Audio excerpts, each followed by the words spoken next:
Elaine Shauger here, APS, a Perfect Swing Academy. I am the second master to Daniel R. Shauger. He's the #1 master in the whole world of golf with his down and up. We are completely different from the golf world with our down and up. Here's Daniel, your master, with his student, Dave. Solve it, it comes back. And we've had to work with that with David. So Dave's biggest problem has been getting his body weight from behind the shot, getting it ahead of the shot. And that's what we're going to be working on today. Okay? So, Davey, if you just hit a couple of golf shots here just to warm up a little bit. Nice little shots. The ones that we work on for the weight shift.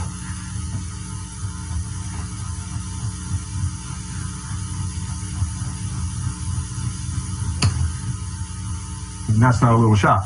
That's a big shot. Okay?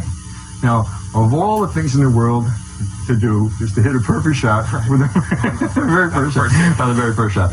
And we're not going to cut anything out of this. Is what you see is what he's doing. Okay? Now, prior to this setting up for the camera here, I did work with Dave a little bit to actually make his swing better. And unfortunately, I probably shouldn't have done that because that's... So let's just show them what your basic error has been. If you turn around and face the camera.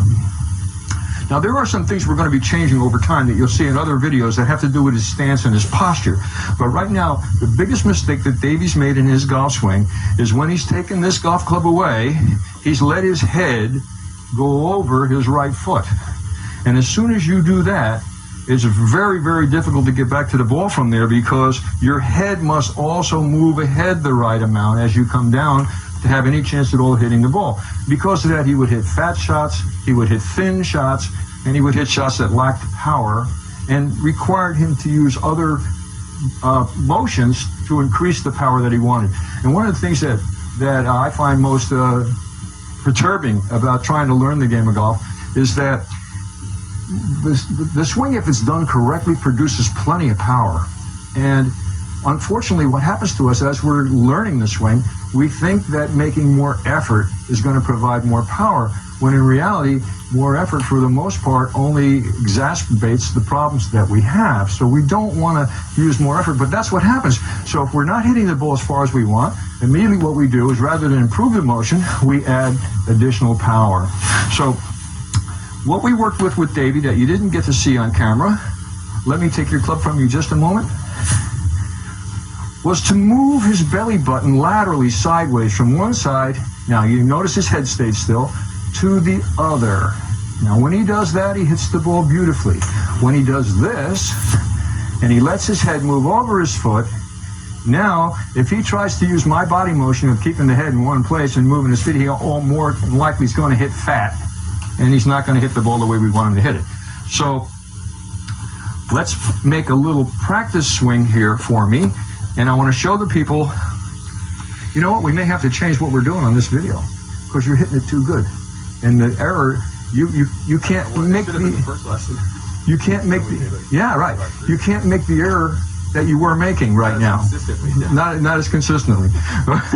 So what I'd like you to do for the little practice swing, this is the practice swing that I gave you to work on last time. And that was, take the club back only until your hands are just slightly to the right of your body, and then use your body to bring the club to the ball. That's right. I want to have this get there before the club head.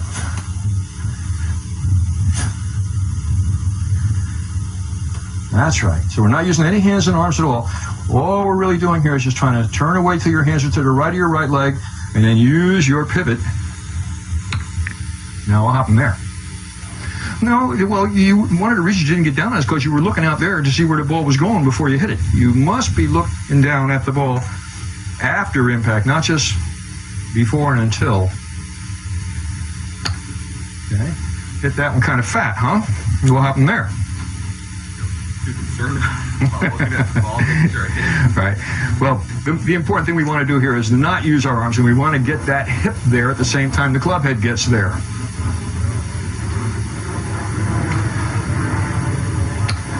Part of the problem that you're having here, Davey, is that you're not doing what I ask. Instead of going until your arms are just a little to the right of your hip, you're going way up in the air, which I can't do because of this shoulder, you know. So let's make this shot nice and short. Your club head's going to stop about here somewhere.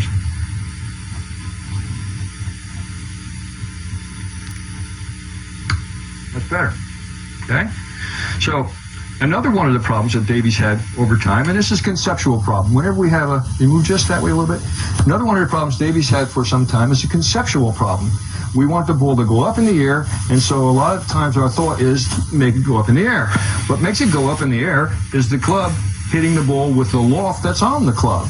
We don't need to do anything to help it get up in the air. So an important part of this motion is to get a downward and out away from you motion, and then after impact is the only time the club or anything starts going back up in the air. All of our force is down, forward, and out. So let's try that again with the thought in mind.